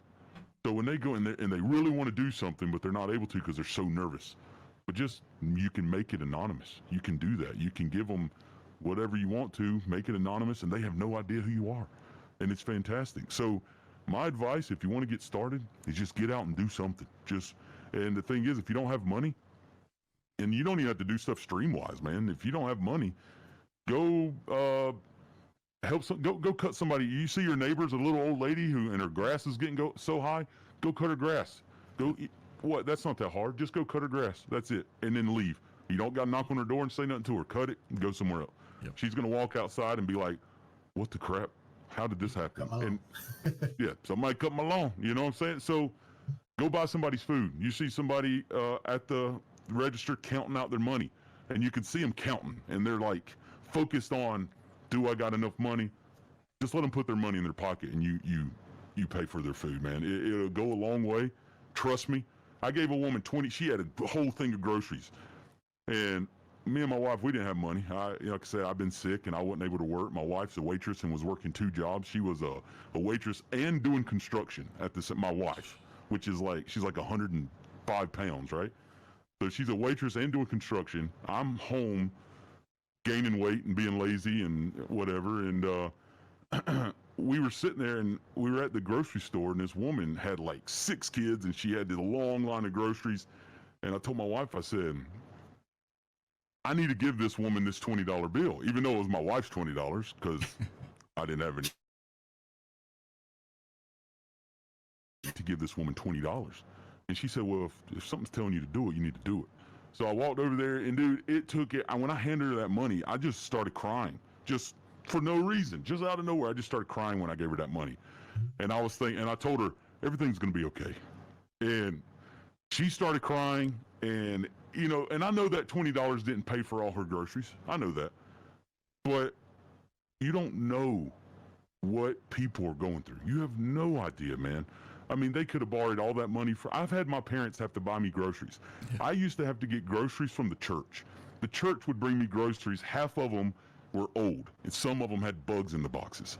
That's just what we went through, and now that God has blessed me with the means to help other people, it would be selfish of me not to give back. Yep.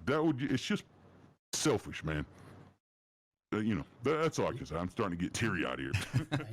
I want to start having makeup run. Now, what about you, Mike? Or, yeah. I mean, I'm I mean, like Psycho said, in the words of Nike, How do you follow that? just do it. Just do it. Like you said, it doesn't take any energy. It doesn't take anything out of your life to help someone. And it could be anything, like you said, anything small. Mow your neighbor's lawn. If you walk by your neighbor's yard and they have a sandwich wrapper or an empty Slurpee cup, pick it up. I mean, you're helping him clean his lawn, you're helping the environment. You're doing, it's kind of twofold there. But reach out. I mean, there's so many great stream teams as well. Like, I mean, iMixer, I'll hype 100% all day, every day. But there's also other ones too that if you want smaller ones that just do nothing but charities, like that's their goal. They do nothing but charities like every month, and they help out as many people as they can. But I mean, at the end of the day, like Psycho said, and like Nike says, just do it. Get out there and just do something for somebody. That's how you get started, I think. Yeah. Something. You don't have to plan some crazy thing. Just do something. Help somebody. Carry groceries. Do something. Yep. Recycle. Help somebody push a car. You know, do it and recycle. Recycle. Yeah, Recycle. Or Hell, recycle will come for you. even when you're done your stream, if you can find someone in the same category as you that has zero, and you go through and they man. just Love that. drop them. Face, bro. Yes. So good. Yes. I So love good. raiding new people. I love it. Nothing makes me feel better than to raid somebody who you can tell is just starting out. Yeah. Because I know what it's Yep. like when I got that first giant raid. I know what it feels like. You know? I got goosebumps now just thinking about it. And I'll never forget who did it. You know, my first one, Yep. she came in with more viewers than I had followers. So Yep. she came in with like 400 people, and I thought it was the greatest thing in the universe. I was back on YouTube, and it's unbelievable to see somebody who you admire come in and do that. Yeah, 100%. And that's it. And I want to just take a quick second, Henley, before we're talking about Movember. She wants to wear a mustache for Movember, so I say we go. All for it. right. I say we have to do that. Yeah, we have to do Movember. Do that. But what you gotta do, Henley, is you gotta get a small one first, then a little bit bigger, like Gotta because slow it's grow gotta out. grow. Gradually. It's gonna start coming out. Yeah. Gotta get That's it stuff. great. So that's all right. We're gonna do pretty much last question before we go into to Q&A from the chat. This is gonna be finally looking back, man. I know we talked about a lot of things today, and everything you guys have done to give back, fundraisers, spending time, organizing, everything. Has it been as fulfilling as you guys thought it would be when you first got into it? I know you didn't start knowing you were going to do it. Once you got going, do you think it's as fulfilling as you think it could be? Talking about everything we've done before, and how much more do you think that you can do, or how much do you think needs to be done? It's fulfilling every single time. Every time, no matter what the fundraiser is, no matter what's going on, no matter if it's money raised or helping somebody do something, it's always fulfilling.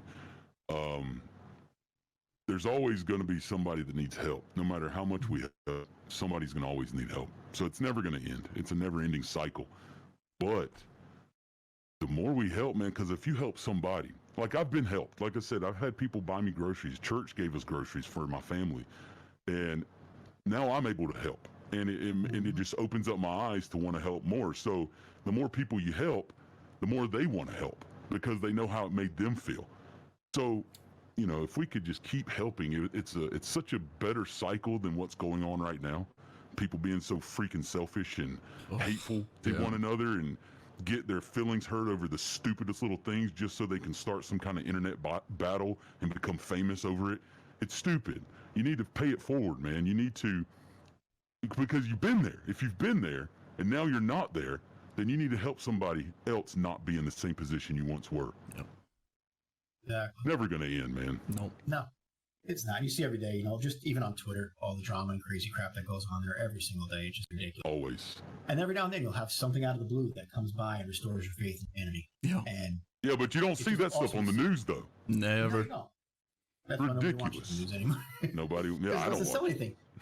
It doesn't sell, you know? You got to please the advertisers, not the people. Hold another panel on that for another 6 hours.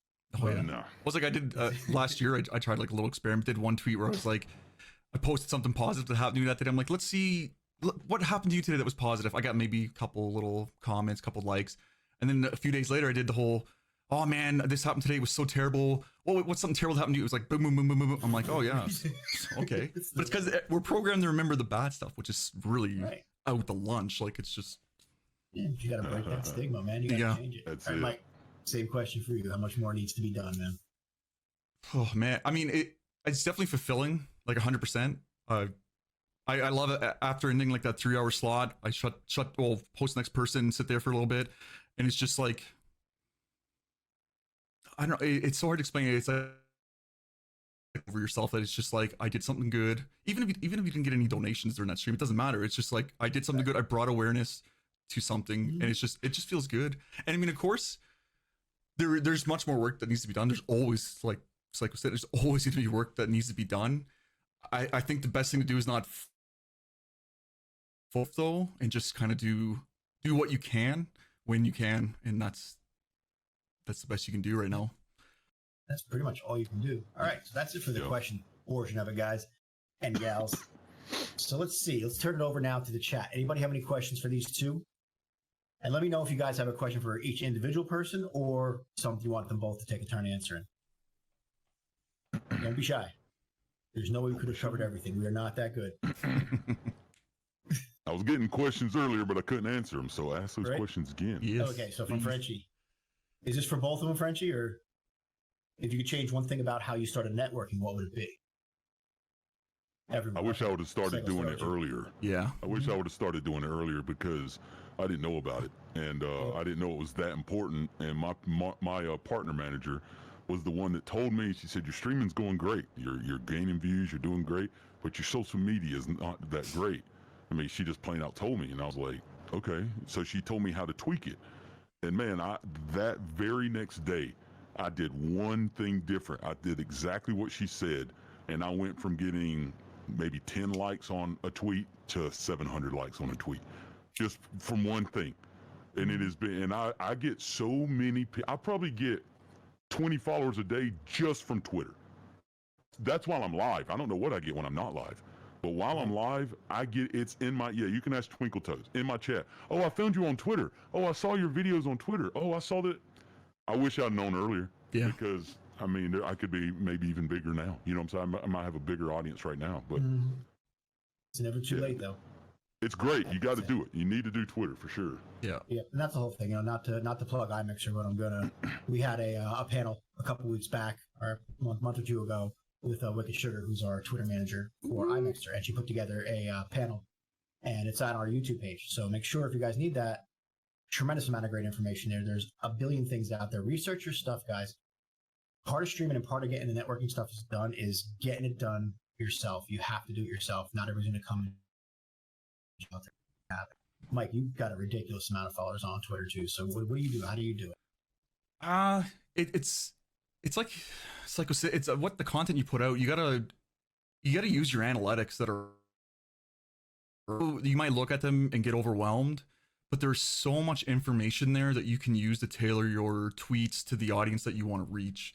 Because you'll go through, there's the one page that tells you what your followers like. Like mine, for some reason, like my top like for my followers is dogs, but it could be 4 dogs, and I post so many pictures of my dogs.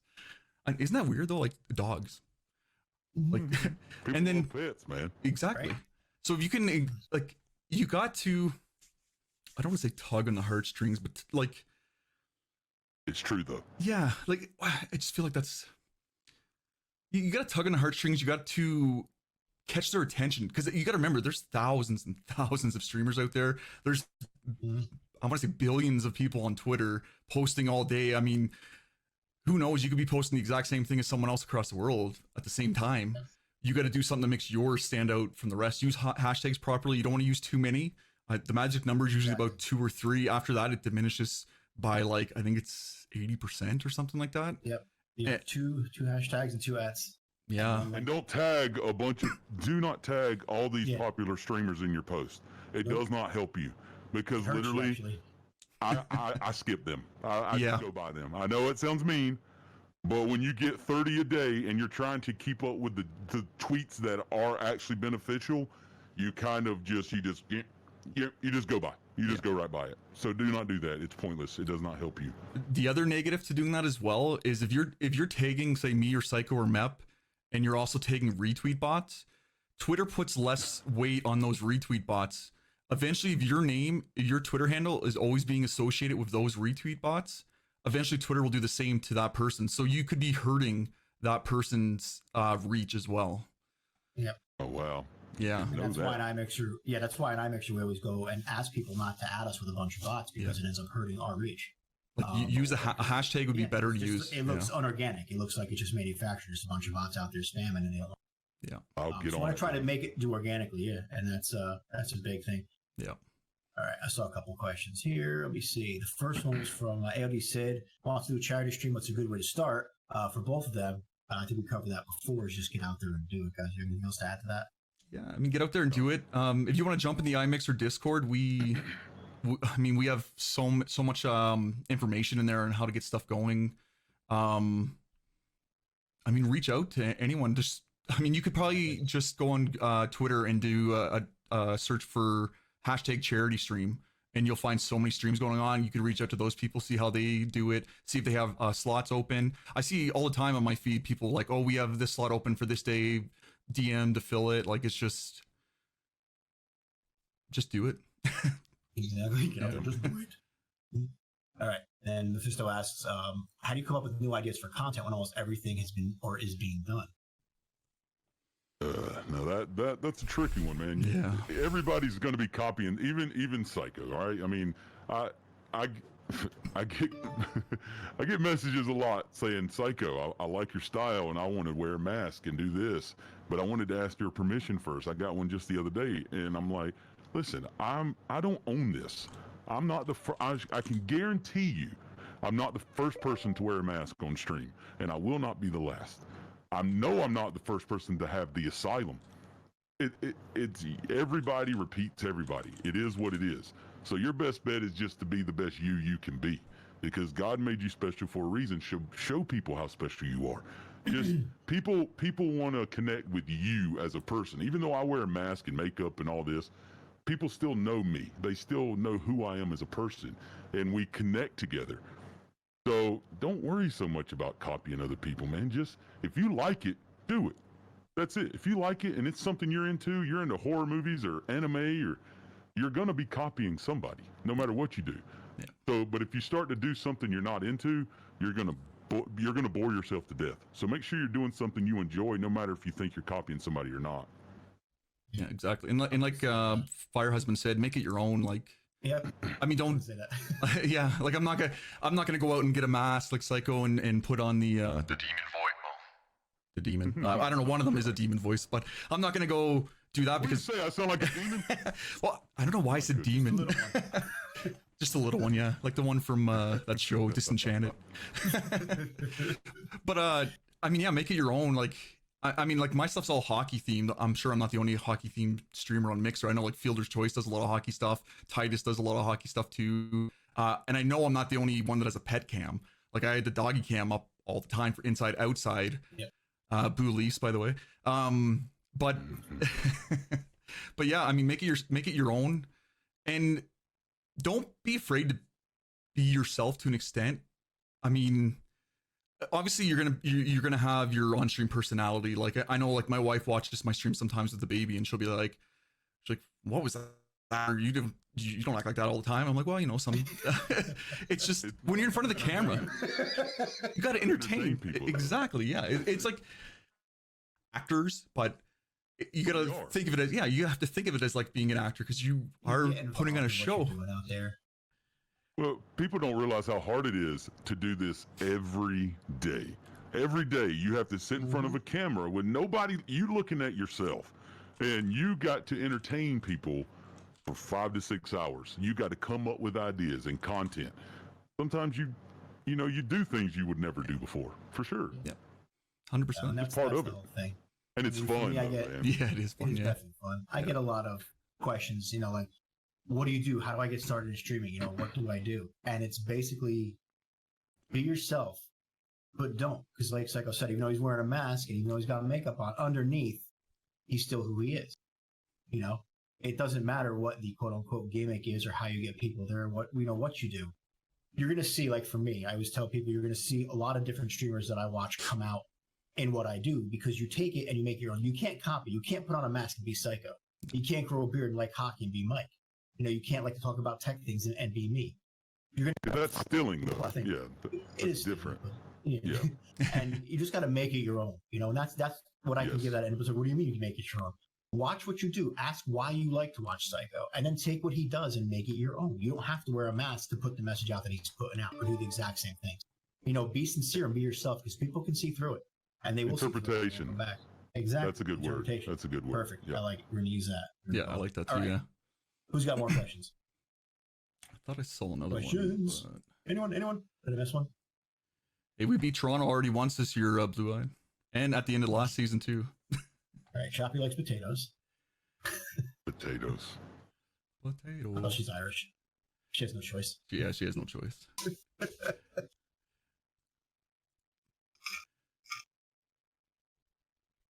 What's the best way to overcome people that put your stream down? Ignore, Oh, that's easy. ignore them. Ignore That's them, ban easy. them. Move on. Ignore them. I Doesn't exist. think NF said it the best. Until you're paying my salary, your opinion means nothing to me. There you go. That's so good. There you Yep. go. Yeah, just ignore, man. Like, don't worry about that view. Don't worry. Oh, because some people, they want those views so bad. If you ban them, then you lose that view. They're not a view you want. Yeah. They're Doesn't not matter. somebody you want, because if they're toxic in your stream and you become toxic to them, your stream becomes toxic. That's what kind of stream you make. So just get rid of them. Just, they come in, they say something racial or homophobic or whatever you're not about. Right when they Bye-bye. say it, God, that's it. I don't even give them second chances. I don't. They come in and say something racist, or I had somebody call me a pedo yesterday. I mean, I get it all the time. Whatever. Yeah. Gone. I don't care. Bye. I know that's not me. Yep. And don't let it bother you when people say something, because just because they say you are something doesn't mean you are that. Yep.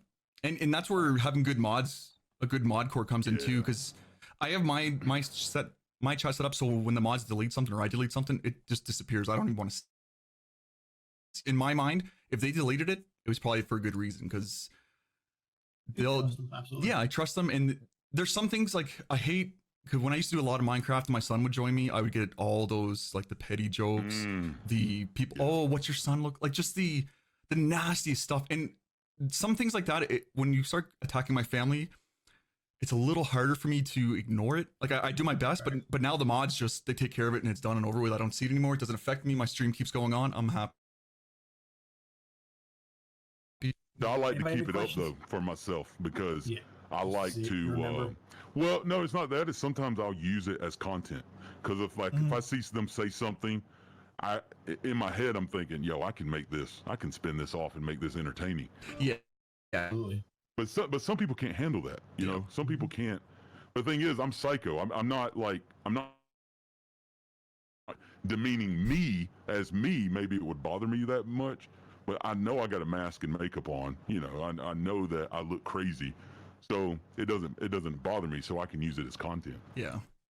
Sometimes people who watch my streams don't know, and they'll tell you I have a unique way of dealing with trolls. And sometimes I'll just ban if they're over the top stupid. I won't even engage. But if it's something and it needs to be engaged, because I believe that I could turn around I don't know if it's a gift or not. One of my gifts is to turn a troll around into a viewer. Yeah. If it's somebody being I've done it. If it's somebody being I've absolutely, done it. that's Yep. what I live for. I love to do that stuff. So what's Frenchie says, Matt loves to troll. And that's what it pretty much takes. And I'll give an opportunity. Once you start, it's amazing how quick they apologize and become part of the community. And that's all I want, is just to show them that that's not how it is. And Seven asked before, 7-7-0, what's up, man? He asked, what is Psycho's favorite number and why is it 7? Don't talk to me 7-7. All right. I don't want to. That was easy. Leave me alone, 7. Quit picking on me, man. Jesus. Damn. I love All right. him. If you're, He knows it. Stealthy says, if you're naturally a quiet person, what is the best way to come out of that shell and be more talkative? Man. Damn, I talk a lot. Mystic, are you? I have no issue talking to people, so I don't know. I know when I first started, I had a hard time, but it was more of that. Alcohol. Yeah. I know when I first started, I had a hard time, but it was more that I didn't know what to talk about, because when you have no one there to talk to, you're kind of like, well, what do I do? So I found what really helped me was I took one of my son's teddy bears and I set it right up beside the camera. So I would just talk to the teddy bear. I would tell the teddy bear what I was doing. I would go through everything. And then I got so used to always be talking that as soon as I started getting followers, people started coming in, it was just, all I was doing was switching from talking to an inanimate object to talking to an actual person behind the screen. Well, I have googly eyes on my camera. I know, I love that. It helps. I mean, it helps. It really does. It gives you somebody to look at. So, You know, and the same thing, Mike, why I'm laughing is because when I first started out too, same thing. My hardest thing was I never look at the camera. And I believe that when I'm streaming, you'll see me always look up because I'm looking at people. I'm looking into your eyes. I'm talking to you as opposed to if I'm just talking down here and doing this. It's a whole different thing. Yeah. So what I used to do when I first started out was Mr. Yoda here used to sit next to my camera. And this is my buddy. First I started streaming because there was really nobody watching me. And you learn to always talk. We had a lot of conversations. We had a lot of deep talks, me and Yoda. But we got it all. It's a lot more easy. So if you're shy, it's weird to talk on camera. And then it's hard, like I said earlier, as hard as it's going to be, watch yourself, watch your VODs. And you'll start to see mannerisms and things that you do that you want to change. And you want to look at people. Always look and talk to them, not at them. Just don't talk, look around. Be engaging, man. And that's all you can do. And it's not easy. I'm going to say, well, just do it because it's not that easy. You have to work up to it. You have to, and it will get better. If you keep doing it, it will become more and more, you know, it will become less awkward. You won't even notice you're doing it. Exactly. There was the time I sat on the couch, I think after 3 months, and I was playing a game, like not even streaming. And I didn't realize I was doing it, but I was like talking out loud, everything I was doing. And my wife's like in the kitchen and she's like, who are you talking to? I'm like, what are you talking about? She's like, you're literally like describing what you're doing. And I'm like, oh, I didn't even notice. I was like, my bad. And I was like, I'm practicing. but that's what you got to do. When you first start, that's the best way to do it. If you don't have nobody watching you, just talk, man. Just talk about, explain what's happening, what you're doing. And then when somebody comes in, they'll see that you're talking. When I go to a stream and I see somebody on their phone or not speaking, it makes me not want to speak to them. So when you see somebody already talking about anything, then it kind of makes you be like, it makes you want to talk back to them. So that's how you're going to get more viewers, is by talking. And remember, you have 15 seconds to grab somebody, to engage somebody enough for them to stay. They'll decide within the first 15 seconds if they're going to stay or go, typically. And don't be afraid. Engaging all the time. Yeah, and don't be afraid to, like, if no one is talking, just throw out there every now and then, oh man, this weekend I went and did this and da-da-da-da. What did you guys do this weekend? Did you guys do anything fun? And, oh man, I just jumped over the mushroom on Mario. And then someone will answer you. They'll be like, oh, that sounds cool. I did. And then it just waterfall from there. What else talk about food? Everybody loves talking about food. What'd you have for breakfast, lunch, dinner, whatever. Yep. Talk about pineapple on pizza. That'll just explode into a ridiculous thing. That's always good. Pineapple on pizza. And what's the other big one? Oh, tacos. You got to talk tacos too. Tacos and then hump day. Hump day. Hey, you guys no effort over there. Loves Coke. I'm hungry. Yeah, me too. Shut your faces. I'm hungry. All right. Anybody have any questions about giving back before we wrap this up? Yeah, it is very awkward, Sakina. I can't say that. Sak. I'm gonna call you Sak. I don't know if that's appropriate though, but I call him Saki. Saki. There we go. That's a little bit better. Henley knows. There it is. Hey, I love. That's in our iMixer lately. This is in our Discord. A big thing would be, all right, anything that offers a lighter or dark mode, dark or light mode. The answer is dark mode. Dark mode. Dark mode. Always dark mode. Yeah. Always dark mode. Thank you. Well, there's a lot of people that fight for light mode. You wouldn't be surprised. Well, you can't be friends with those people. No. That's exactly what I'm saying. I mean, we've ended friendships over pineapple on pizza, Coke and Pepsi, and now dark and light mode. Light mode? Why would you want to? Like, it just burns your retinas, man. Exactly. Why would you want to blind yourself? See, Mephisto likes light mode. See, now you see. Do you guys watch your views? No, I do not. I turn my views off. Yeah, I don't like to know. No matter if I got 1 viewer or 1,000 viewers, I want to act the same. And do not call out your lurkers. No, never. This is my opinion, but it's the right opinion. Just so you know. If you see somebody, now if they say, oh, I'm lurking, and they type an exclamation alert, then thank you for the alert. But if they have not spoken to you, do not speak to them. Do not speak to them, because if they want to talk to you, they will. On their own time, man. Shut up, Seven. You do what I say you do. You hear me? I'm going to call you 10 of 10 from now on. 10 of 10. Okay?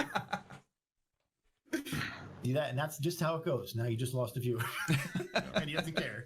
He'll watch me forever. He can't help it. He's addicted. If you don't know who Seven is, man, amazing, absolutely amazing artist. Just like everybody. He is. Yeah. Who Seven is. Yeah. All right. It looks like we have no real more questions, guys. I want to thank you both, man. This has been an absolutely enormously amazing panel. Go Patriots. So full of information. I thank you so much for it. Thanks everybody for bearing with us during the ridiculous hiccups in the beginning there, but that's streaming. That is it. You got to go on the fly. And you got to still turn out good once we got it going. So, thank you guys. Exactly. Super informative panel. Mike, thank you so much. If you guys want to go check them out, It's mixer.com/SykoPlayz and MysticMike, and I am MepTech. Sorry. Check us out. The VOD will be on our YouTube for iMixer. It's youtube.com/iMixer. I'm going to throw that up in the chat for me, please. Yes, thank you all for that. And if you guys have any other questions, I mean, check us out. Jump in any of our streams, Discords. Anybody's going to be super helpful in trying to help anybody out. That's what it's all about. And thank you so much. And looking forward to seeing Syko help us out with a charity drive next time we do one. Yeah. Heck yeah. No doubt, man. Please hit me up for sure. Yep. We will definitely. 100%. All right, folks. We're heading out. Thank you all so much. We'll see you next time. Take care. Peace, Later. love. Later, guys. Later.